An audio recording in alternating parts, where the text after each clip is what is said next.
Brother. Intro music. Jake's not here to play guitar or banjo. He hasn't busted out his banjo in a long time. So it's just us chilling on the couch. You got Sam, you got Fenner, you got Dean, you got me, Niko. Welcome to the CorridorCast. Our anime rock, paper, scissors video just dropped. And that's what we're going to be talking about. Well, and we literally just watched it. Well, yeah, actually, so we're recording this on Wednesday, the week before, and we all just watched it for the very first time effectively. It's like this, you know, in the crew videos, the quarter crew videos where we do like a little moment where we all react to our stuff. We just filmed that, so we all just are buzzing after doing that. Like buzzing and also completely exhausted from all the work that went into it. Every laugh, every smile's been sucked out of me. I gave it all to that video. Yeah. It's really good though. It turned out well. It's awesome. People like it. Yeah. Well, at this point, we don't know what the reception's been like on YouTube. Oh. Well, let's predict people generally had a good time watching it. I'm predicting that people will generally like it. Because I think my summary, my consensus, my takeaway from the little viewing was, there's AI jank going on, but generally you kind of just like accept it and then just start watching the piece, and that happens. I wonder though, and this we'll see with the reception of it, is like for people who come to that video with no knowledge of the making of it, what they'll like, what kind of feeling the animation will give them. Yeah, because like if there's little, you know, shadow lines or warbling and stuff, I wonder. I just wonder how that'll land with people who have no idea that there's like AI going on. Yeah, I wonder if we could, not that we're trying to fool people, but like I wonder if anybody will watch it. And because actually I saw some comments on the Spider-Verse video where they're like, oh, you guys must have taken months animating this. Yeah. And I think there will genuinely be people watching and be like, oh, that's cool. I think especially because there's more like actual artistry with these shots in the anime rock. There's like some of Sam's shots, it's like full on just like, I mean, it is anime in a sense. Like, yeah. We're just skipping that one step about like drawing the character. Like we're only a few like steps removed from like just tracing the video by hand and like using a paint bucket and Photoshop to fill it in. Well, that's like this thing I feel like most people are gonna see or feel when they watch it for the first time is like, oh wait, this is like one of those things where they like draw over the picture a little bit. Like it's like a scanner darkly kind of thing. Yeah. Now I showed a friend a test shot, and it was like, oh, did you guys like trace over it or something? And I was like, no, computer spit it out. Computer traced over it. Yeah, computer traced over it. I mean, really, that's what it's doing. It's tracing over it. You just got to do everything else afterwards and before. Yeah. Man, when we started this, we had no idea if it'd work, though. No. Like, it was just like, we'll start shooting it, and we'll do some of the shots, and we'll see how they turn out. I remember... Well, it started way back. We're putting together the crew video that goes in depth on it. We have footage back from October. Like first working on it, because it was like a week or 2 weeks where you and I literally just spent all day just like typing in stuff. You guys were hitting downstairs, generate. right? Yeah, working on the Matrix stuff. It's in like the Matrix, working on the Matrix. Change number, hit go. Change number, hit go. Just trying to figure out what every single thing does. Yeah, and I think that was because early on you were like, we got to do this kind of alternative process, the image to image alt process, which is, you know, for the Spider-Verse video, for people who don't know, we were just using a really basic, like, you take an image, you run it through image to image, which basically lays a random noise pattern over it and reinterprets the image with some of the text prompts that you gave it. And that worked pretty well for that video because we were just locking off the faces and kind of focusing on that. But I think after seeing the Jurassic Park, low poly Jurassic Park, person named Hops on YouTube. Which it felt different than all the AI videos that had come before, which were they just look kind of like some kind of weird psychedelic dream. It's all flickery and there's no coherence to it. But his stuff was using this alternative process, which, to my understanding, literally takes the input image and then puts it into latent space in a sense to like derive a noise pattern from that image. It's basically like, if you're taking noise and turning it into an image, you just literally do that backwards. You just do this exact same math formula, but backwards. So you take an image and turn it into noise. And you just end up with an image where the noise only changes if the image changes. And it only changes in the parts of the image where the parts of the image changes. So it ends up locking it down when it needs to lock down, and it lets it move in parts that are naturally moving. Yeah, and it like structurally kind of matches the image too, so it just kind of takes its step of preserving all the detail, just making it a little bit better. But it's still flickery, still super And I flickery. remember, so you were like testing that stuff, and Fenner and I were gonna do that Spider-Verse video. I was like, it doesn't seem like it's Yeah, I gonna wasn't there work. yet. Like there was, it was lit. I mean, I think at the end of the day, it was literally like a checkbox that you were like, Mhm. oh, I checked this off and then it works. Yeah. But that's kind of how it feels with a lot of this stuff is like, we're just moving around sliders all day. And then, you know, the initial tests look like just garbled, deep fried, weirdness with noise patterns. And then suddenly it pops into just being like a perfect image. And you're like, oh, write those settings down. Yeah. Yeah. Yeah, and once that started happening, like I don't know, it's been quite a journey like getting from there to like a functional piece because we did a whole bunch of tests or it's just like one of us, being on a green screen moving our face around. And like the real question was, can you get an expression to stick? And like the arcane cartoon show animation style is like our first real foray into trying to like do this. We quickly like realized that it'd just be weird to have an arcane styled piece Yeah. Yeah. that like, and it's not arcane and it's just like it's directly being pulled from arcane. Like, we should try to do something that's a little more just like true anime. Or like And a little more obscure, like Vampire Hunter D. Let's find something. Yeah. It's a classic like gothic. It's a classic gothic anime vibe, you know. And I also feel like Arcane, like being that they're still, even at the end of this process, there's still a little bit of flickering. There's still a little bit of inconsistency. It doesn't work for CG, animation, like mimicking a CG animation because Arcane's CG. So like if there's like weird little flickering going on, it really, it feels off. But like Yeah. if you do hand-drawn animation, inherently, if somebody's sitting there and drawing every frame, there's going to be a slight difference in every frame. So Yeah. it really maps on well to that.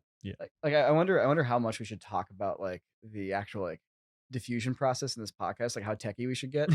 I do like there's a decent breakdown in the behind the scenes in the Corridor Crew, channel. But like we'd probably just be worth touching upon it real quick so people have an idea of like what's going on in this. And basically if you imagine you have an image sequence, basically a video, and you have an AI tool here that can take a picture and kind of reimagine the picture to look a little bit different. It's like, well, let's just run it on a whole video and make the whole video look like something different. It'd be cool. And that's like, that would be cool, except every image ends up being interpreted differently due to the fact that there's like a heavy random nature to this because of like the whole way it's using noise to generate the images. So it all just falls apart. And like, there's nothing built into this. It's, it's just looking at visual forms. There's nothing built into this to have a sense of like, oh, there was like a window here earlier. There should still be a window here now on this picture of a wall that I'm drawing. It's like, it doesn't understand the world like that. It doesn't have any like this process, I feel like AI is a bit of a misnomer now. We all just say it because it's like it was what was in movies, but it's like it's not like this is really an artificial intelligence. It's a statistical visual Mesh. pattern Yeah. matching system. Yeah. It's a machine learning process, not necessarily an artificial intelligence. But it sounds cooler to say AI, so we do. But yeah, so this AI just ends up giving you a bunch of random images that look loosely inspired by what you fed it. But we kind of discovered through a bunch of trial and error that if you use this process to generate noise from the image, which in the automatic 1111 interface, which is basically what we're all using for this program, it's the image to image alternative script down at the bottom. And if you use that, you combine it with a Dream Boost model, so a custom tuned model, like as you might have seen in as we did later last year, like the medieval fantasy story. You take one of these custom Dream Boost models and you train both like a style, and it can be any style of your choosing, plus like a subject.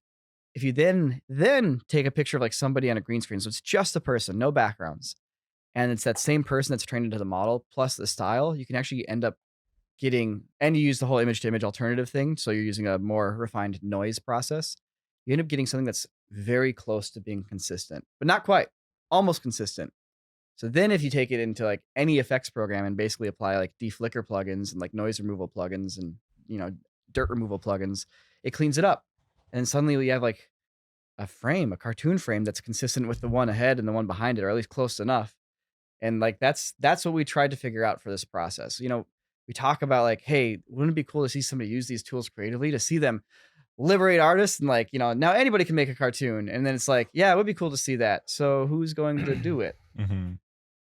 And so we're like, screw it, we'll give it a shot. We'll make a rock, paper, scissors anime.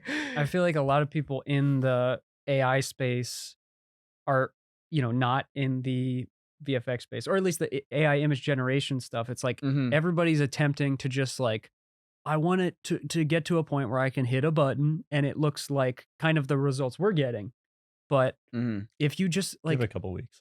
Yeah, give it a couple weeks, especially after this video goes out, hopefully. Yeah. But it's like if you just put a little bit of effort on the back end with post-processing, it gets so much closer. Yeah. And that's what's really exciting about it is like, we're using it as a tool continually, and we're like showing how it can be continued to be used as a tool to like, again, bring the idea to the fore and like execute on the concept.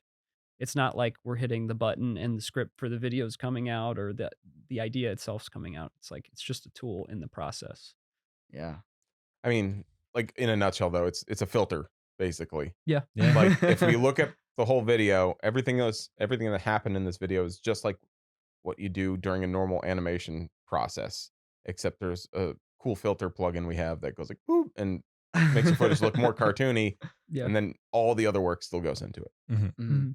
Yeah, when we started like putting our shots together, because like first we'd film ourselves on the green screen, posing and acting like anime characters, and then we'd edit that and you run it through and you basically get it traced into cartoon form.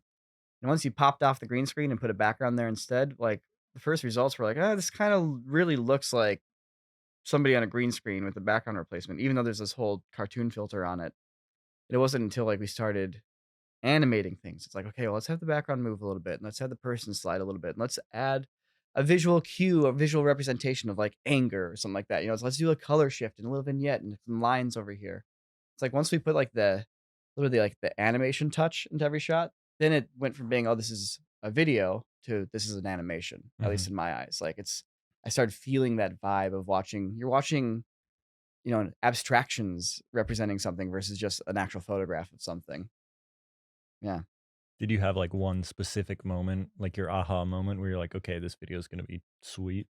I feel like that came in during the tests that we were doing earlier, was just shots on the green screen. Yeah. It feels like the first time popped out of a green screen. The first time I keyed a green screen and then like dropped anime lines on a shot that I also had deflickered and run through the process. Yeah. And you just see it. And it's like, this looks like a cartoon. I just made like a 4-second long shot from a cartoon. Yeah. It's crazy. It actually worked. Yeah, that was like some of the earlier arcane tests, that we were doing. Those were like showing a lot of potential. Yeah. And then just like watching the whole program evolve, because it's like, it's so open source. So many people are like, I mean, it's still open source, obviously. And like so many people are actively contributing to it. That's just like, it's moving so fast. And it's really cool to see that, because it's like, the community's in charge of it.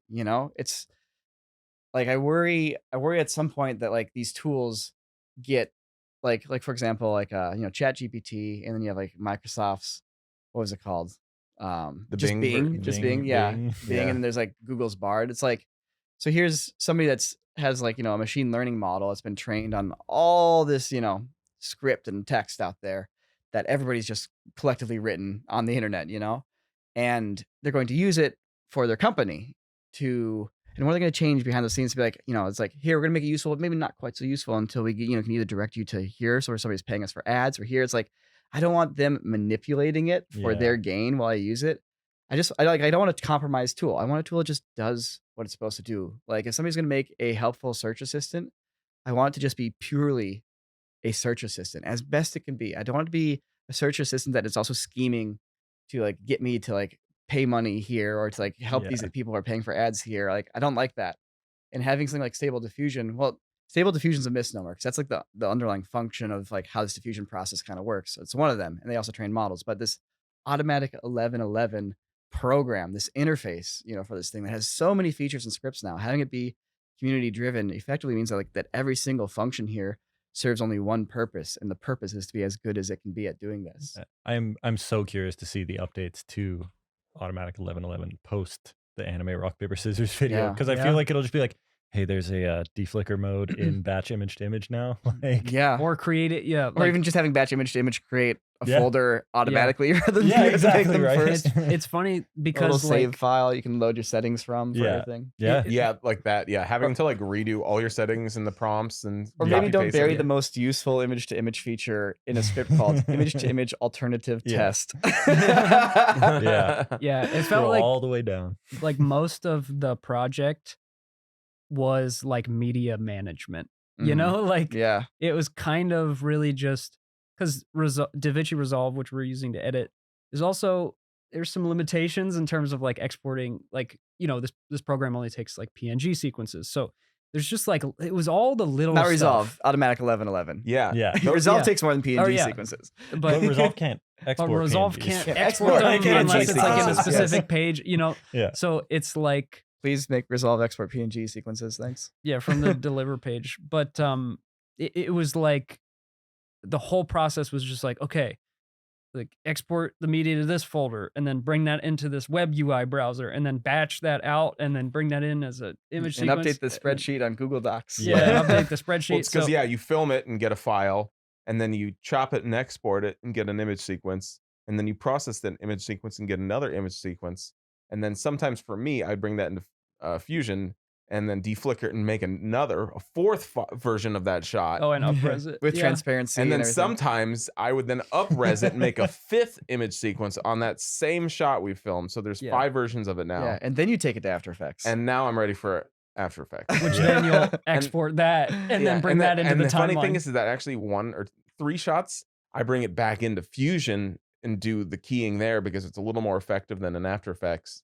And so, then I end up with 6 versions of the file before I do any like creative work on it. And that's like a healthy chunk of time, just like waiting Mhm. for things to, export and moving them around. And I feel like it's almost, it makes the instantaneousness of the process a little bit obscured because like really, if all of that was automated, it would be 20 seconds for each Every shot. frame. But like every shot ends up having at least 1 to 2 hours of just management associated with just that shot existing. Yeah.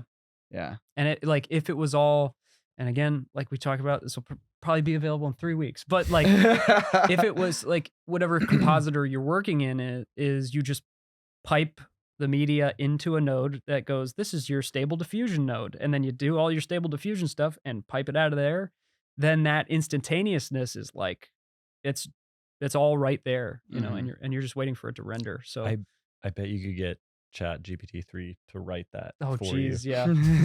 Write the code. Yeah. Yeah. No, it's like the really trippy thing about this project was as we get going into it, realizing that every single shot, literally every single shot, is a VFX shot. Yeah. There's no parts that are just in an edit. Mhm. It's like every single shot needs to be tagged, named, accounted for, put into a folder, sent out, round tripped to other things. Like there's not a single shot that doesn't get packed up into frames, run through 4 other programs, and then brought back. And like to do that for a couple, do that for 10 or 20 or 30 shots in a video, it's kind of a pain, but you deal with it, right? Everything else just lives in the timeline and it's easy.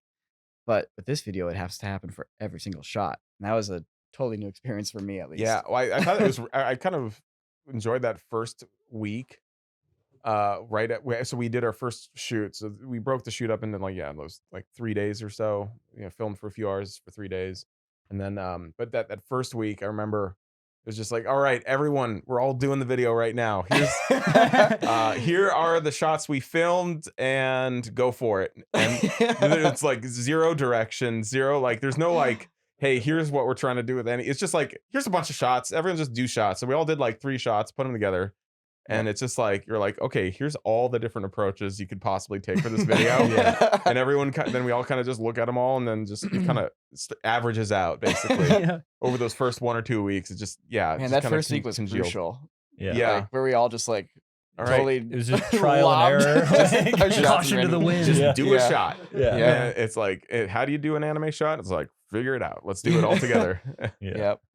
Yeah, because by the end there, I felt like it came together so quick. Like Yeah. it was just the curve of how we actually got it done was crazy. Yeah, the speed by the end was it was also a matter of Niko, you made these models of, basically we were using 2 models for this video, which was like a Stable Diffusion model that had included my likeness plus the Vampire Hunter D style, and then one that included plus the data of you in the Vampire Hunter D style. Oh yeah, that was the freaking that was the extra, the sauce on top, which is like that's a really interesting step. Which, to clarify to people, it's like we had a model of Stable Diffusion that was trained on my likeness and the Vampire Hunter D style, which is just a bunch of images from that film, and then we took images of me and we trained that. We got a Dream Booth model there. Yeah, we got a Dream Booth model, and then images. With that Dream Booth model, generated images of me in the style. So basically, the character that we were going to have in the final piece,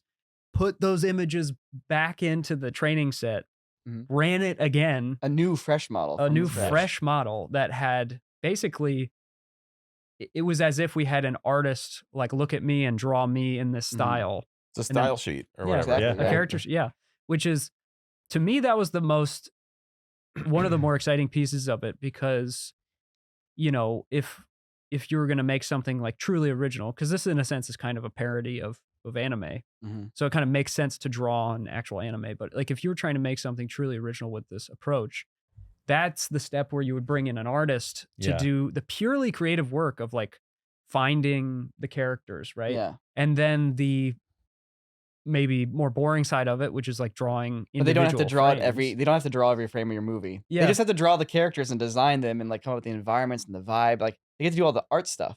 Yeah. And then they don't have to like, okay, can you do that? Can you draw that picture person 2,000 more times, please? Yeah. Yeah. It's like they don't have to do that part of it. And the way the tech is moving, even if people wanted to, because obviously there's limitations of using a real human as a reference plate because we can't move, and we were finding that we were actually having to contort ourselves a little bit to like move like anime characters. But there's a world in which there's some new stuff coming out where you can take a line drawing, a scribble basically, and use that as a guide for the output of the character. So you could literally just draw a janky sketch kind of animation and run that through and have it turn that into the character animation. And I just, it's kind of funny with the videos that we've done with Stable Diffusion. It's like we do this experiment phase and then we go into making the video and we kind of go in our like trench and we don't, we're not don't update anything. Yeah, we don't update anything.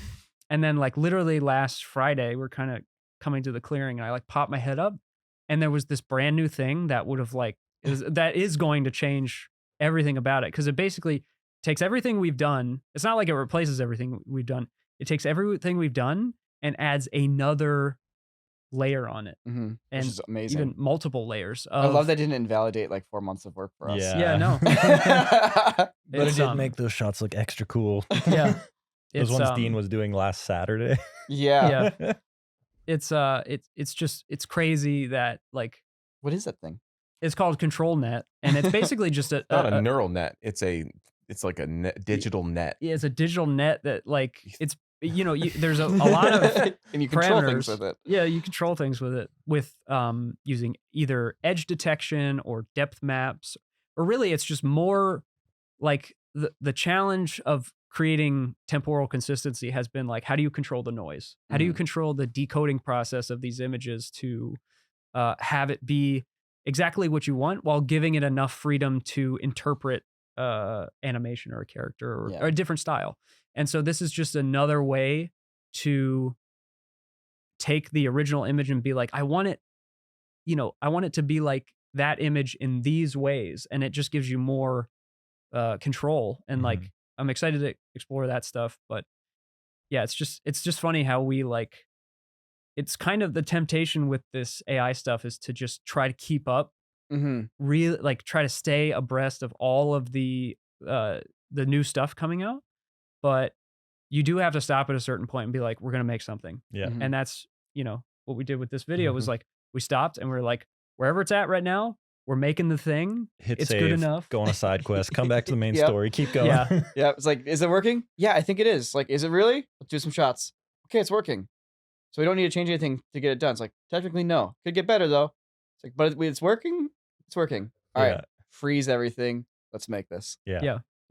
And it's like all the tools may change, but I think what you've done a great job of, Niko, is like kind of educating us all on how the technology behind the stuff is working.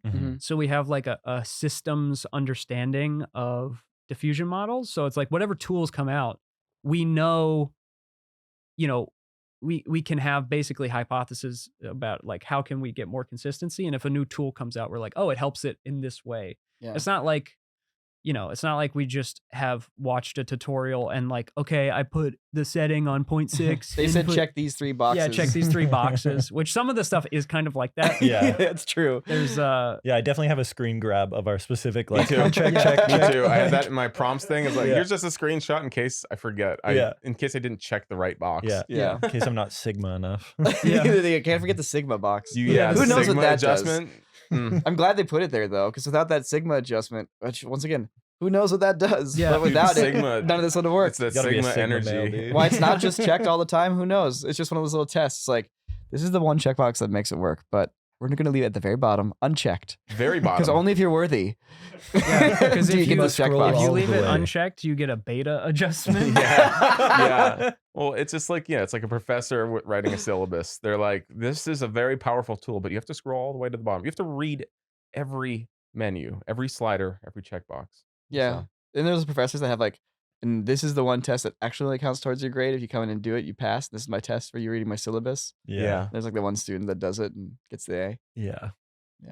Yeah, because without that checkbox, literally nothing worked. Even though all settings were the same, everything looked like crap. And then you check that off and it was like, oh, we can make this video now. Yeah, seriously. Looks like, it looked like actual true crap. Okay, so you have a computer program that can just take a video file and trace it to look like a cartoon and do it consistently enough every frame that they're consistent enough that it doesn't flicker all over the place and you have an anime. Cool. But what about everything else? How do you make an anime? So you can trace your video, but cool. But how do you still make an anime beyond that? I feel like Sam's the man on that. Yeah, Sam's the man on that one. Get the old Sammy Well. special. We had all started to composite shots and we were like, oh, this looks kind of cool. You move the background left, you move the character right. That looks kind of cool. And then walk over to Sam's computer and he's like, here's God rays coming down. And here's a bowl, a chalice with fake 3D movement. Yeah, I don't know. I mean, that was a little trial and error there. Like the first shot I did was that reflection shot. And I was like, all right, I'm doing this shot because this is like, I don't know how this is going to work and it's going to be really hard. So it's, I think, a great stepping stone because everything else you're like, oh yeah, maybe move the background a little bit, do some light rays, whatever. It might even be worth rewinding all the way to on set when we're like standing there in costume. We're like, what do we do for this Oh moment? yeah. So I mean, how do you make an anime video? You have to write an anime script that's super dramatic, Brother. and has lots of like super intense lines that are really funny to yell. So we did that first, and then you film it.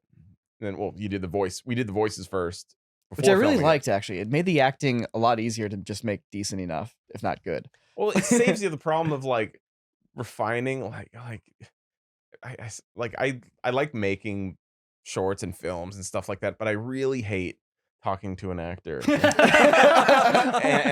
but like when specifically where you're like they do a performance and you're like that was like a B+ for what we need here, so I'm like, can you like, it's like we're really leaning in there and you're like, how do we figure this out? Like, how do we make this like even better? And like I really hate that nitpicking process of doing of directing. I do too, actually. That part's tough. When you're like, we have to here on the moment on set, like refine the performance. And even if like they gave a good performance, but it's just like, you see it for the first time, you're like, yeah, that's not working actually. Like no fault of their own even. Like they just don't know where they place. Yeah, and now it's like, okay, piece. now we need to workshop this right here, right now. And how do I get you to do better without making you feel like you're doing bad? Yeah, right. It's really stressful.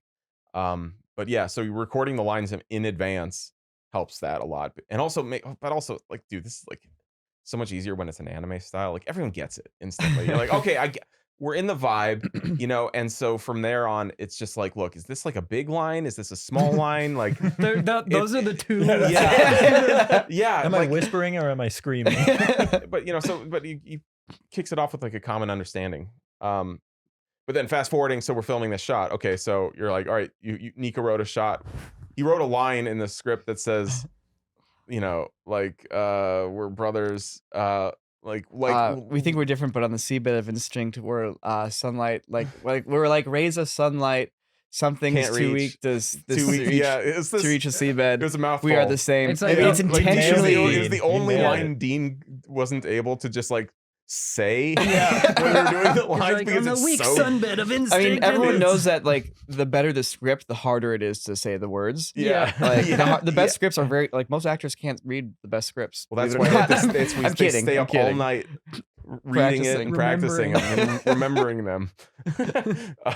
But like, yeah, I'm just saying, like so you managed to pull off the line, and we're just filming it, and I was like, well, it's a shot about two brothers being the same, so let's do something silly where we're like, we've seen this in other films.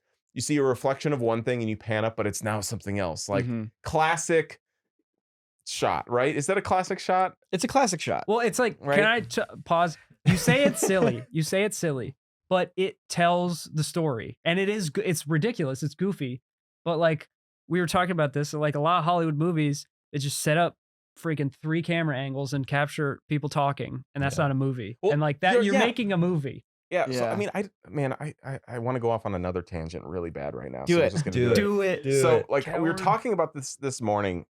So we're talking about like just this idea of exploring other anime concepts, mostly because we're so hyped on this stuff right now. We want to do more. And we want to do more. Yeah. And CorridorDigital.com. CorridorDigital.com. Great place to be. So I compared to the other anime videos that we've done, this is, I think, the least funny one from a like a intentionally humorous. It's like there's not like jokes in it. Yeah. With the other videos, we got jokes in there, so to speak. You know, Fidget Spinners has jokes in it. Like the fingers getting cut off. Lighting the cigar. Well, I wouldn't even say that. Spinner. It's pretty. I mean, or like, but here's spilling his fries. Here's the thing, though. Are those jokes? That's just cool. See, because it's like they're not. Yeah. See, actually, there are some jokes in Fidget Spinners, but I don't think it's like fingers getting cut off. It's like it's the spilling the fries while driving the car. Yeah, it's like spilling the French fries while driving the car. Or $100 or the $100 for the bones. Or like those little things. There's like a lot more of those jokes. And then like with this particular script and stuff is, you know, it's kind of serious. Like the only goofy thing about it is that they're playing rock, paper, scissors. Yeah. And they're taking it so seriously. Whereas if you just said you're holding 2 swords and you're doing a duel, and everything else is the same and the dialogue's the same, it's like it's kind of just a serious anime scene. And I forget where I'm going with this, but it was that idea of, okay, like we think it's like, oh, it would be funny to do this shot, but what you're saying is, okay, let's just make the most over the top way to show this moment. Yeah. And like it's like, let me tell the story so expressly through I mean, it still takes cleverness to come up with those visuals, but it's like, this is the most like clearly bold line version of the shot. Yeah, well, so it's a maximalist interpretation. It's a maximalist interpretation. Yeah. So like where I was getting at with that is that so these things seem over the top and ridiculous, and like maybe at first someone watching, like my experience watching this is like, okay, this is ridiculous, this is over the top, but then suddenly like it holds that energy so hard that now what you used to think was ridiculous or potentially too over the top now just becomes super intense. Yeah. Because now you're like, okay, that is the style of storytelling. It's like, you know, it's like RRR, for example. You had a really good quote this morning. It's like, it starts off funny because they're taking themselves so seriously, and then eventually the funny goes away and you're just taking it seriously with them. Yeah. You're in it at the end. Like it's awesome. Right? And so it's the weirdest effect. It's disarming. It's like, it's a way to get to you. It's like, I'm going to make you care by making you think you're just ironically enjoying this. Yeah. Exactly. So it was just really interesting. It's really cool. And thinking about like how that works with other animes too. And like other shows I've seen where it's like, oh wow, that's so funny and over the top. Like we're, you know, when we watched those other anime clips and stuff and thought about like other storytelling styles, yeah, it seems kind of ridiculous until you realize like, oh, wait a second, all those inner monologue battles in Death Note that are kind of over the top and ridiculous. It's like, oh, wait, no, that's actually gripping. Yeah. It turns out I'm very invested in what they're saying. Yeah, you are incredible. Yeah, that the laughter turns into investment. I think like the key to it, and I think that's part of why RRR was so successful in the US, is like people. I find myself, I'm so tired of cynicism and self-awareness in the media that I watch, and like we talk about this all the time, like the Marvel movies. It's like you don't let me enjoy it because you go. There's a quip. We go, oh, this is dumb. You like the guy holding the bow and arrow is like, why am I holding a bow and arrow? This is stupid. And I'm like, well, then I feel stupid for getting invested. Yeah. And like when I watch this kind of stuff where it's like we are going full tilt and telling the story at the like 11 volume. Yeah. Then once you like align with it, which I feel like RRR for people who watched it, there's the scene like 40 minutes in where they set up this thing where he's swinging off a bridge with a flag. Yeah, dude. And this kid's on a raft. And it's preposterous. It's so ridiculous because you're like, how do they know to do this? And then there's just a moment where he has used a wet flag to protect himself from the flames, and he emerges from the flames, and you're like, yes. No. And then after they're done, they're walking on the bottom of the ocean. And the beats are going. They grab hands like from freaking Predator. Yeah. And you're in. Totally. Yeah, and match cuts to the montage then. Where and we're they just like, sing let's go. a song where they're literally like, where the lyrics are literally telling you the story, and you're so in. Yeah. And it's ridiculous, but you're like, I think it's not, it flips from like humor to delight, you know? And that's why you're laughing, is you're like, I feel so joyful right now from like just the pure commitment to like, I think having fun. Yeah, I think when we were all watching RRR in the theater, when we did like a bunch of us from Corridor went, it was like at the start you're laughing at it when he's like flexing on the tiger and stuff. Yeah. And then at that point you're laughing with it. You're like, oh, it knows what it is, and it's just awesome. And then Natu hits, and then you're just like, this is the greatest movie of all time. It's like this isn't funny. Yeah, you're just like, this is like, oh my god, this is the best. This is like so sick. He's standing up for his bro, and like they're like.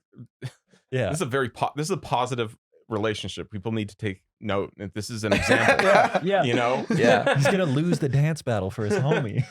Yeah. So, anyways, it's a weird concept, and RRR is like at the perfect like touchstone as far as like finding like how that works. It's interesting. So to bring it full circle, like even more fuller circle. Well, when we were shooting this piece, now back to like this reflection shot, it's like we didn't just shoot random anime shots. Like we still, like, especially you, Sam, since you were basically the cinematographer for all this and coming up with a bunch of these shots, like every shot still had to tell the story and be a constructed, real animation shot, one that's compelling and one that, you know, emotes and tells you what the character's feeling.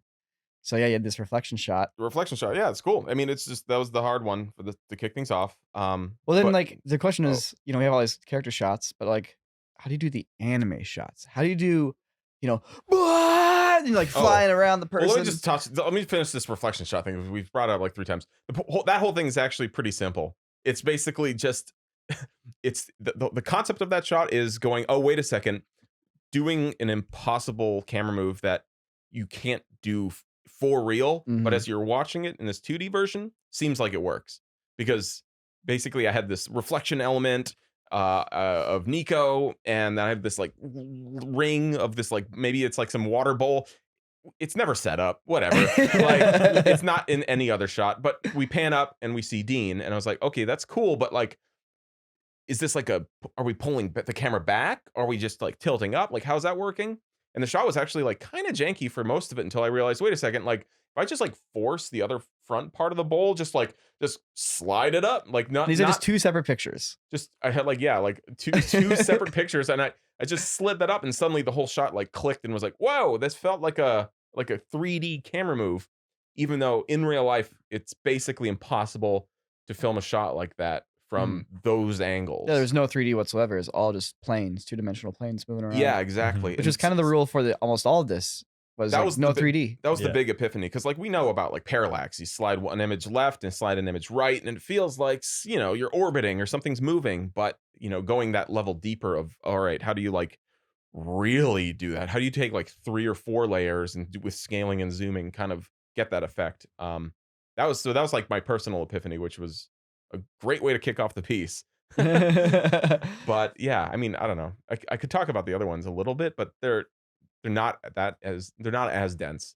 Well, But yeah, I think, I mean, two things that would be really cool to touch upon, I think, is how to get like the crazy camera motion of like an anime shot, but also like maybe let's pause that for a second. You know, Fenner, you comped a bunch of shots and you Yeah. did the crazy, shoot shockwave bit, at the end where it's all black and white.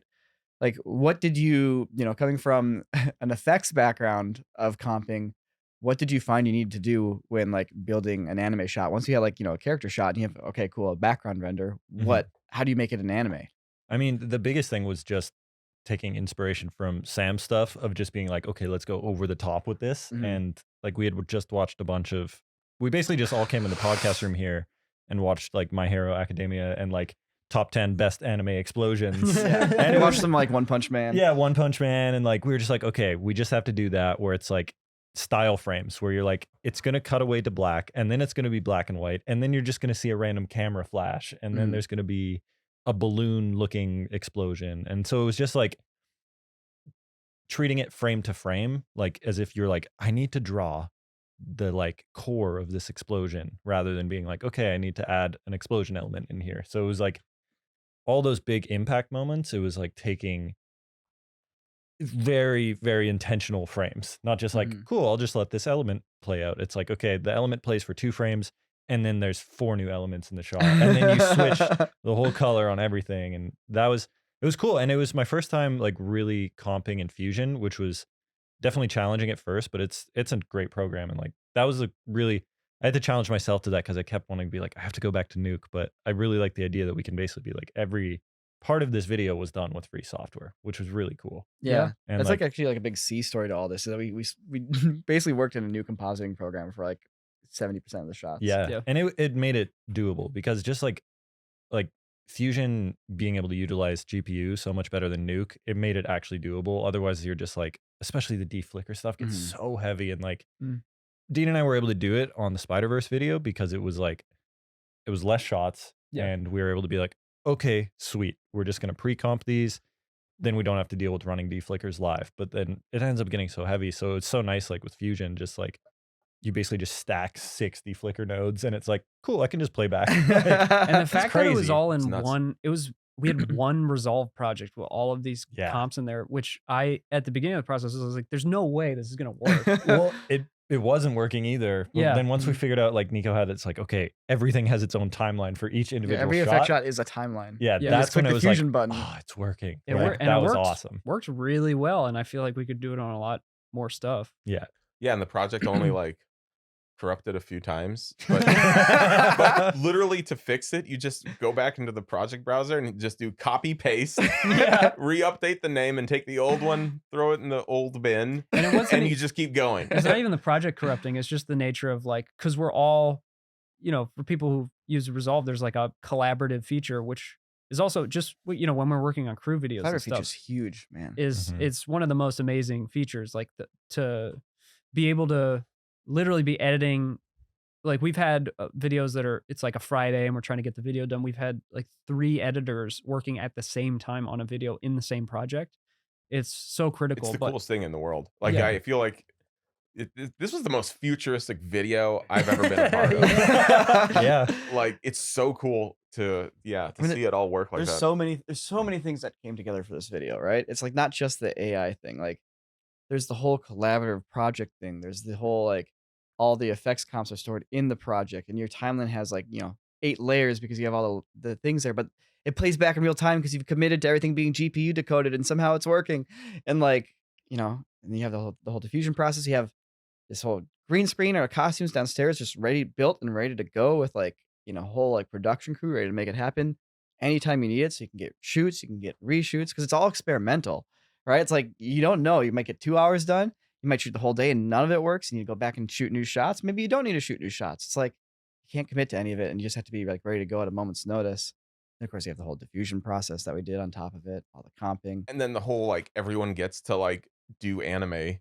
Learn anime. Cause I mean, it was cool seeing how it was that ramp of, all right, what's going on? Like, how do we find the vibe here? To now suddenly everyone's just doing expert level anime shots. Yeah, like Fenner, I keep thinking back to like that very first shot of like Dean walking sideways, Yeah. and like that shot, and then like the later shots that you're doing now. Like it's the fist slam. I fist slam? didn't even know that was done. I was just watching it and that happened. I was like, Yeah.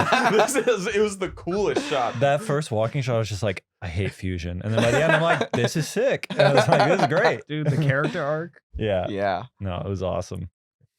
It's yeah, it was so cool. Like you were saying, Niko, it's so awesome. Like just with even since I've been at Corridor, just seeing the build out of like having the green screen psych and now the truss. It's like, oh, we got to shoot on the green screen. Walk down, hit a button on an iPad, full lighting setup for the Makes green such a screen. big Oh, and they're difference. filming on a phone for most of the Yeah, video. yeah. that's Okay, we crazy started too. on the red. Let's take it to anime moves for a second here. So, okay, every anime has the crazy anime moves. The camera orbits the character, and they're all distorted. And how are we gonna do this? As we like look at our giant jib arm with the red on it, it's like, And Sam's like, put this iPhone on a gimbal. Yeah, and then I started just using it more casually, like all the King stuff at the end. Yeah, because it works so well. Like At the end, I literally came down here with the iPhone and I just like put it on the selfie camera like alone. And I was like, what's Sam doing? I just filmed the whole thing solo because I was just like, oh, that's framing's fine.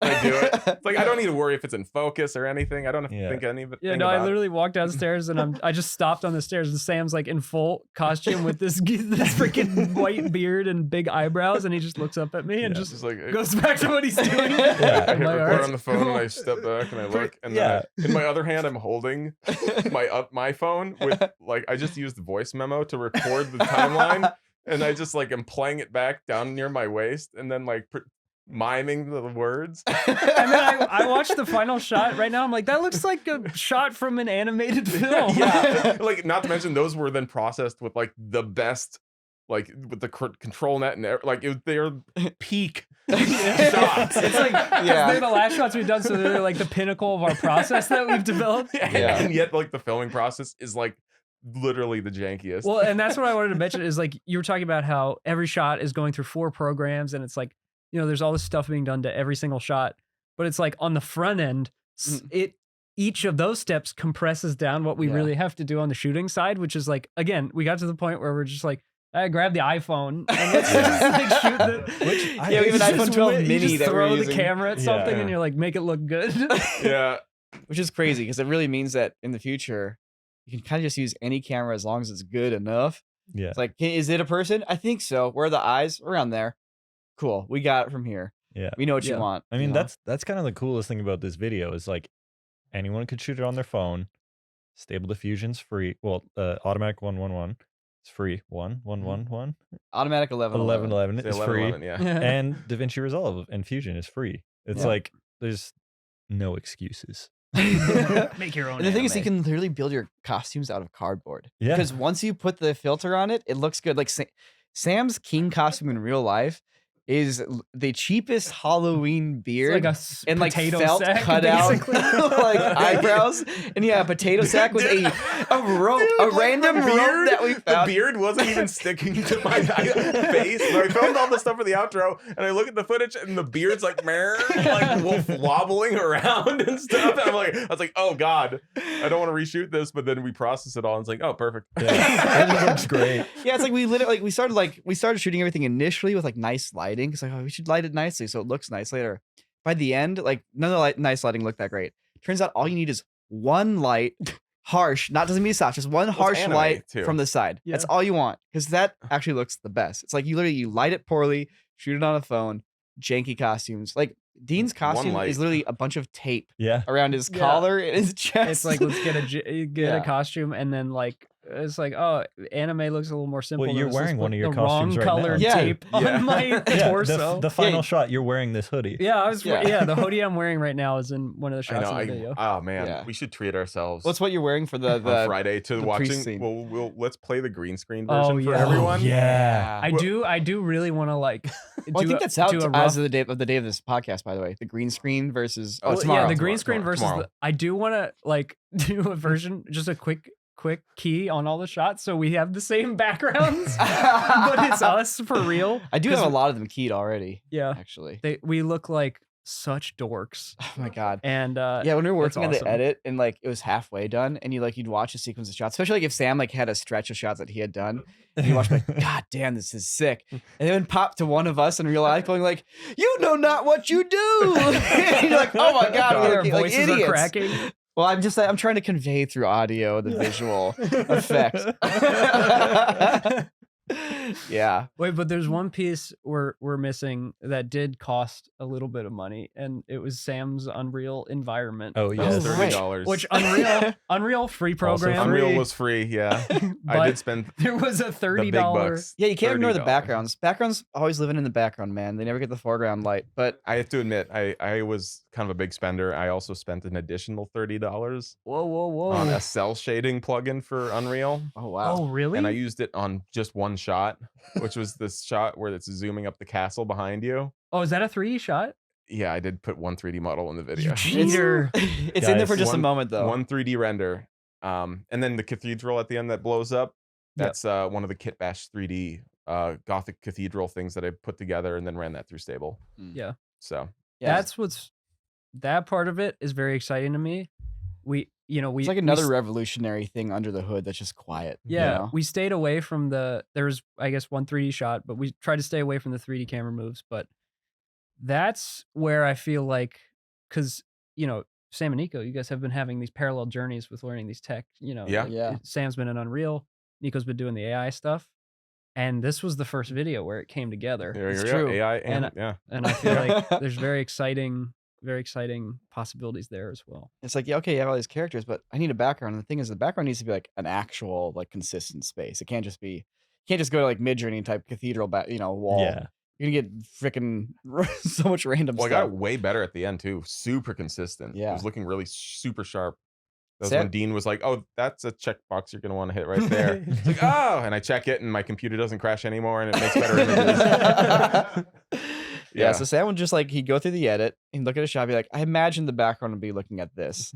And then he'd go to Unreal Engine, move the camera roughly there, grab a screen grab literally from the just viewport a live. screenshot from the Windows? viewport. Yeah. No, not Windows. There's a screenshot Okay. feature in Yeah. Unreal that like just snaps to slightly better settings briefly and takes Yeah. a screenshot. Yeah. So, it renders in like a millisecond, goes to another folder, drags into Stable Diffusion, applies just a nice light like painting layer, just like a little bit of oil painting, please. I'm simplifying this. The prompts are a little more nuanced. I think it's something like 90s anime. 90s anime 90s anime painting. screen grab. Expressive Expressive painting. oil painting. Sometimes Sam writes cathedral interior. Well, sometimes you have to remind Wow. it. You're like, What if an you don't artist. realize what you're looking at, those are stained glass windows. Prompt master. That's a white marble angelic statue. Those are candles. And he Yeah. goes, oh, you mean like this? Oh, my bad. Sorry. Yes, here you go. And then it goes, yeah. But that's what's the same thing you guys do on the images too. You're just Yeah. like, yeah. But then we skip the whole like, No but it's lazy just eye. No lazy eye, no It cataracts. doesn't have lazy eyes. Yeah. But the background it's always just a picture. We're never doing video for the background. It's always just a picture. So you just take that one, image to image picture out of Stable Diffusion from Unreal, and boop, off it goes. You're so done. fun. It's so fun. It's so fun. Hey, what are your favorite negative prompts to use in this? I didn't do a lot, honestly. I just did like blurry and compression. That was Yeah. it. Lazy eyed. That was the new one. Cataracts. Deformed is Yeah, a good deformed. one. That's my go-to. Deformed It's like monster. deformed. You sit down with Stable Diffusion. You're like, listen, he's not deformed. Yeah. And then it's like, Okay. oh, cool. Oh, He's formed. He's formed. Oh, I have a question for you. Speaking about weird words, what is that word? Oh my gosh, not subtlety or whatever. It's, Maximalist? Minimalist? No. There's a word that people subliminal. Subliminal. So what does subliminal mean in relationship to liminal? I'm curious. Oh, it's yeah, Good question. Because it's subliminal, and then there's Right. liminal. Isn't liminal like aware of it, and subliminal is like below conscious? Then what's up Right. with this whole liminal spaces thing? it's like right on. That the seems more like a surface. subliminal space. Sam, I think you just blew something right open. Sorry, that one's Subliminal really spaces that one's like, render wait a minute, You're right. It should be subliminal. Throw that in your negative prompts. subliminal. Subliminal. I want this, This right is- on the liminal. This is liminal. Yeah. Sorry. Anyways, I did find that a lot of times you'd have to prompt talking as a positive prompt Yeah, to allow open it to like mouth. draw an open mouth. Yeah. But not always. If it's closed, it knew it could draw a closed mouth too. I like fingernails. That's a great negative prompt. Oh yeah, but also a good positive prompt. It depends on if you're saying the back or the front of the hands. Yeah, there's monster. That's another one, classic. And also, you negative prompt it detailed and intricate, so it makes it simple. those are absolutely critical. Putting in like detailed photographs, CGI render, like all the things that, you know, because it has our likeness, it's gonna lean towards making like a realistic person. And it's crazy because I was using those negative prompts on just like a random generation, and that is really, I mean, that almost is more important than most of the sliders we're using. Is like just don't make it real. Yeah. And then it's like, I'll just make it a cartoon. I found the cell shading positive prompt was the one that hit it the most of being like, cool, it's not like photoreal. Same for me with cell animation. Yeah. Very similar. Yeah. Yeah. 1L, not 2 L's. 1L. 1L. Cell animation. Yeah.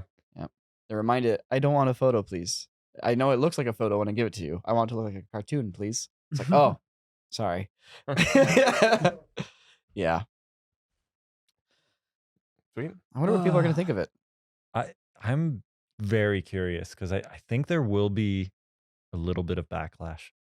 I think some people are going to be upset. I mean, there's definitely like still some of that simmering AI art, you know, controversy going on. Yeah. Just put up our CG mode. Well, we made the video. I mean, this is like, I think the best case for AI art that you can currently make at the moment. Sorry, like I really lofty speech here. You know, I'm just saying, of anyone who's attempted to ever make AI art before, this certainly presents the best positive use case for AI art. And yeah, I think people should, I mean, even if you like hate AI art, I think there's maybe a little bit of understanding or like, you know, there's like a little bit you can take away from this. Yeah. It goes, oh, wow, a brighter future. Yeah, I hope people realize how much like actual time was put into every frame. It wasn't just the button of make anime. It was like, okay, like you said, there's 8 steps just to get to the point where we're now actually going in and actually animating, making the keyframes. Like, well, and I think importantly, like it's not like we're an animation studio and we're like, cool, we can just get rid of some people's jobs. This was like, oh, we have an opportunity we've always now wanted to do do this. something new. Yeah. We've made anime videos multiple times before, but we never got to do the cartoon thing. Yeah. Because it's just not something we were capable of doing. Yeah. Yeah. Well, a little bit of a hot take, but I honestly think that all images in the stability model and what is Leon? That should be considered like, you know, for use. Like I think it just all depends. Like, I think there's a nuance where it's like, if you've trained a model on public data, I feel like the model should be available to the public. Yeah, I think that's really what it comes down to at this point. Yeah, it's like, because you look at DALL-E and stuff like that, and like if you think about these models, if you were to make this hyper corporate, super hyper licensed model, it's like, what are you going to be able to do with it? You know, you're not going to be able to do that much, and it kind of requires like for all these things. Like once again, where are all the crying journalists? You know, talking about GPT. You know, 3. Yeah. Well, and 2. Yeah. And all the other ones. Like anyone who's ever written, all these novelists. I'm sure they were there. Yeah. I'm sure, but I guess the so. winds of the internet, you know, probably just didn't blow in that direction at the time. The internet horns weren't loud enough back then. But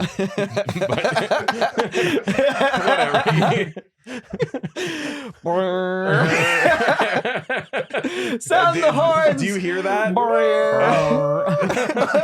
They're getting angry. They're coming. Yeah, I mean, watch. Brace yourselves. Lock this comment section down quickly. Sorry. Whatever. I mean, at least I get the concerns about like copying art, because look, at the end of the day, it's like copying art has been something that's been easy to do for a long time too. It's kind of like deepfakes. It's like it's been easy to do. You can copy shit. It's easy. You can rip people off. It's easy. But thank goodness, like we as a people don't think it's cool when people do that, and we call them out for it. Because when it comes to like these AI tools, sure, it makes it easier to like copy people's style. So if somebody just rips off somebody's style, call them out on it. Be like, you ripped that person off. Screw you. Like, people still should create their own styles and do their own things with this, you know? But like these tools themselves are amazing. Like, they're so liberating. Like, here, actual artists here in this room use these tools, and let me tell you, they're awesome. And like, there's so many cool things you can do with it. It's just we as also consumers of art need to make sure we're holding ourselves to a standard of consumption that we don't let people get away with ripping other people off. And keeping it open source, like you said, and keeping it open source. Because if they close down these models, but it has copyrighted data in it, that's when it starts to get like, hey, who are you to take all these images? But if it's for the people, if you're from the people, for the people, by the people, and then it's like, and then it only, because if it's open source, then it only becomes about what is the final product, and is that copyright, or is that like, have you stolen that from somebody? And if then it's just a simple yes or no, because you can just easily compare it to the original. Yeah. It's interesting stuff. Interesting times. Like, just think about how fast things are changing. Like, I know that's a fear a lot of people are kind of starting to like have. It's like how fast things are changing. How much easier is it getting to do all this kind of stuff? But it's like we're still people making it for people. These programs aren't just doing it in and of themselves. Like, this is still like somebody doing it with the end goal of entertaining somebody else or communicating with someone else. Like, so I don't know. Like, it's gonna be interesting, but it's not all bad. It's not all good.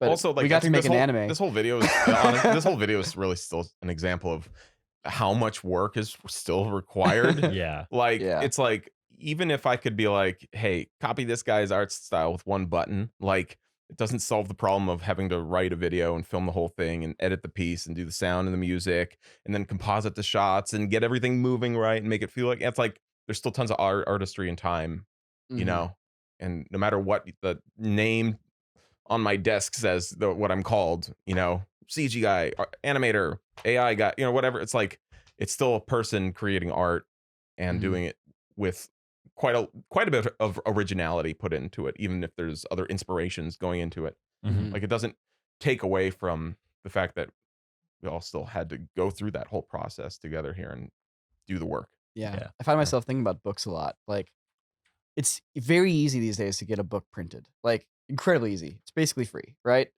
Anybody can get a book printed.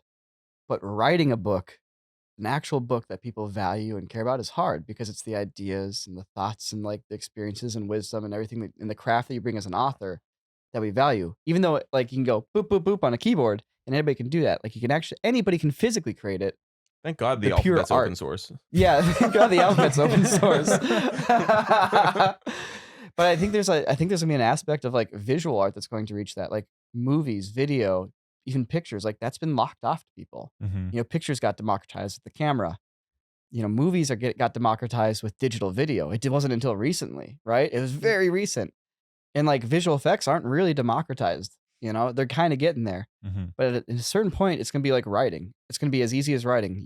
I can write, the man set his chair down on the moon, which was plated with gold, and it didn't cost me anything to bring that image to your mind. If I want to do that in video form, it's very hard. But very soon, not very soon, not next week, but soonish, it's not going to be that hard to do that. And that can be scary, but at the same time, it doesn't make art irrelevant, doesn't make visuals irrelevant. Like, we still value authors. Anybody can write, but we still value good authors. So I don't know. And in fact, there's more authors now than ever before. So yeah. I hope it works out. If not, we'll make some cool anime videos before everything explodes. But, might as well. We'll do what we can. I'm down. Sweet. I'll throw some anime lines on a thing. Yeah, I'll slap anime lines on anything. So yeah, to everybody out there who's like sharing their knowledge and pushing it forwards, awesome. Thank you so much. I hope we've contributed a little bit to that and we can help push knowledge forwards as well. Yeah. Yeah, in the meantime, if you want to make a video like this, what are you waiting for? Everything's free. Go do it. Everything's free. People might be like saying, oh, it's a little complicated. All right. It's a very small sales pitch. Here we go. I have a click-by-click tutorial on CorridorDigital.com. I'm pushing Corridor Digital so hard right now because it's that the website and the subscribers on the website is really what enabled us to make this project. Because it's like, you can't support these things with ads. You can't support them with brand integrations, right? They need to be made for the people who want it. They need to be made for the audience. And so the direct support of an audience directly to us is what makes it happen. So yeah, there's a whole tutorial click by click on Corridor Digital, and of course a whole bunch of other stuff. So yeah, if you like our stuff and you want to see us make more of these anime videos, it would really mean a lot to us if you supported us there. Also, sweet limited edition merch drop. The shirt is very cool. Oh yeah, that's right. Okay, we should mention this too. Hey, so Hey, maybe somebody can go get a shirt real quick. That's Christian, can you fine. grab a If shirt? you're listening to it, the Okay, point is, whatever. You can go to our you can yeah. see it on anything else. But yeah. Kendra Tom's designed all our other anime shirts. She made a cool new one for this video, and it's on sale. It's limited Super edition. sick. yeah, because That like, means we're not making them unless you order them. You know, there's not going to be like stock left around at the end of the week. You have to order one if you want one. So yeah. if you're a subscriber on our website, guess what? You get 15% off. And if you're not a subscriber, it's worth subscribing to the website and then using your discount code as a member, because then it's the same price and basically you get a free month of subscription on the website. So there you go. Pro tip. There you have it. Pro tip. And then you get to watch the tutorial And Son of a Dungeon. If you and haven't Son of a watched it Dungeon yet. and all the other shows, crew cuts, everything. So many things. Extended reacts. Functional ad-free. filmmaking. Oh, and also, am I blowing it? I'm going to mention it secretly, but also smart TV is kind of happening. It's actually already out on some systems, maybe, but I'm not going to say anything else. Yeah, smart TVs. We were kind of waiting until it's like you can TVs just getting like smart. hit all of them and like really make an announcement. But yeah, it's only true towns are here listening to the podcast this late in the game. Yeah. But yeah, smart TV is happening very shortly too. If not, I mean, it already is happening. It's already out on like half the platforms, and it's out for like certification on the other ones right now. Sweet. But we'll do like pretend you didn't hear that. We're gonna because we'll actually celebrate like a grand opening like next podcast. Yeah. Whew, man, it's been a lot of work making this video. It's gonna be nice to I'm so see it excited out for there. people to see it. Me too. I hope we launch it just right. Just right. Just It's right. going to Right. be just right. Yep. Okay. All right. Should we, Until next time, guys. should we Thanks end for with our listening, best everybody. anime scream? Peace in. No. Best anime sound. Best anime sound. Well, Okay, I'm just going to go. Oh, that's pretty good. Subtle.